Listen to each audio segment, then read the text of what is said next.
What's up, survivalist? Jason here. Today I'm going to show off my new Vermicompost setup. This is a Vermihut. There's like 5 trays to work with, and I got this from a Facebook Marketplace little deal. So I got it for all 30 bucks. Got this, including 8 of these grow bags. So definitely use these for possibly even tomatoes, jalapeno plants, or maybe even potatoes.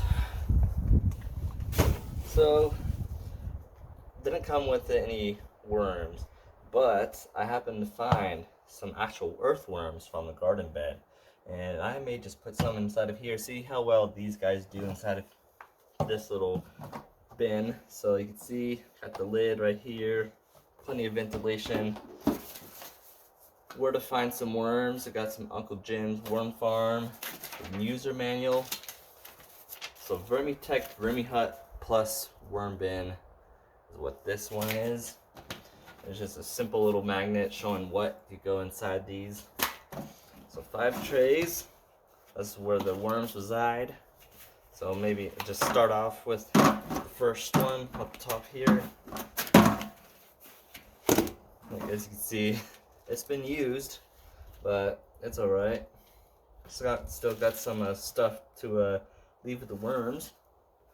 Right here, we've got the leachate little trap. So this is where you drain it off, use this cup to collect all the leachate that collects right here. This is something you have to take out regularly because the worms can't really live inside of their own little leachate that they create from there. It's just basically just like water mixed in with the all their worm castings that they make inside of here.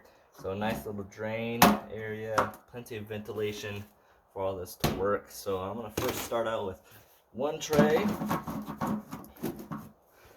and I have some paper products inside of here, just some simple napkins and paper towels, a little cardboard insert, and of course used coffee grounds, so definitely use that inside there.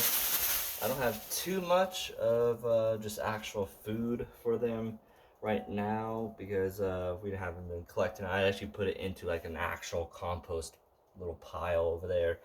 See if there's anything on there. I haven't watered that one, and it actually just kind of clumped up into this mess, but I bet the worms would really love that. So I'm gonna put that inside of there, maybe put some dirt over the top of it.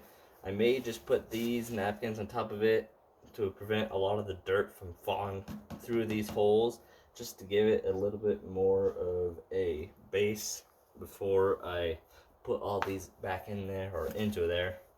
So let's go ahead and set this all up. So here is the area I'm going to do my compost pile. I haven't done much to it, and as you can see, it needs plenty of work. I've raked up some of the dead stuff out of these, or at least this one, and I've definitely got rid of a lot of stuff from inside this one, and actually started to put a little bit of food scraps in here, but haven't watered it, haven't turned it. But you can see right here, it just kind of clumped up. The worms might actually still like it. It is a little bit moldy. We've got some corn, I think tomato pieces, some lettuce, and just actually I actually put some pieces of asparagus inside of here. It's just the broken off ends, and they've actually kind of composted a little bit inside of here. There's a small bit. I actually put like a good double handful inside of here. So I'm going to take up some of this, just moldy and clumped up dry food,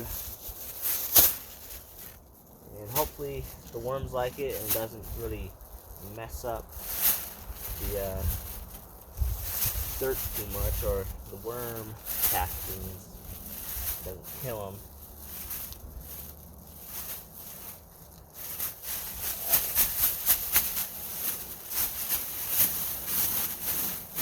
And I may actually put a little bit of dirt in there too.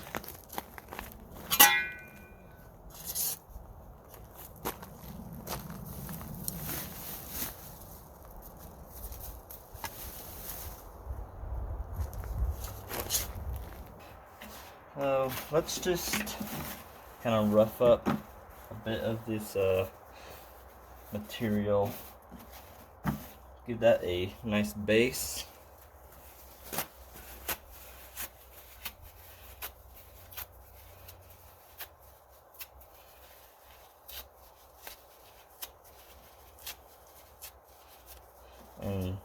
I could do all this stuff from what I gather from my house. I don't necessarily need to go out and purposely waste some stuff.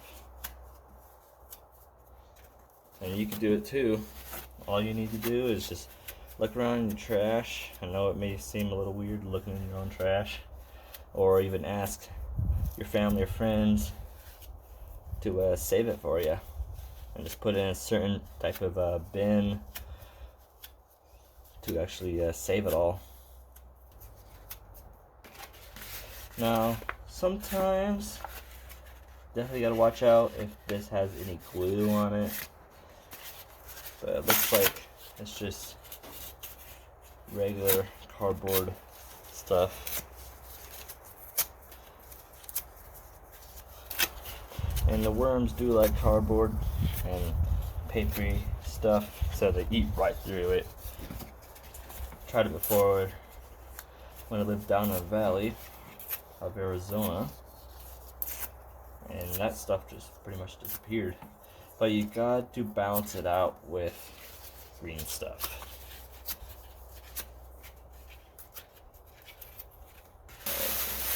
Go ahead, stuff it all in there.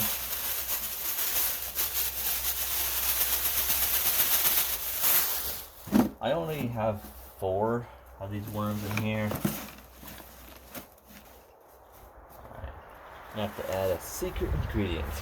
Worms love coffee grounds. They gotta be used coffee grounds or it won't really work. And the best thing about filters too, you could literally use the filters as a paper piece in there, and you'll still process it through.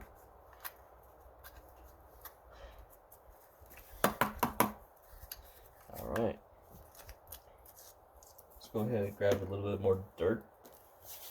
Grab a little bit more. Went underneath a juniper tree and found all this rich decomposing stuff right here, so hopefully they'll like that.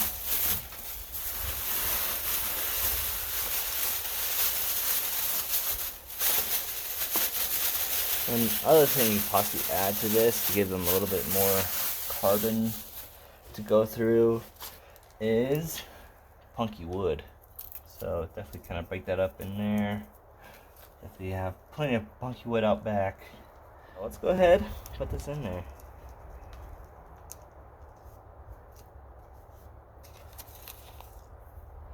Put some actual garden soil in there. Give a little bit more nutrients. So here, all the worms. Some natural earthworms.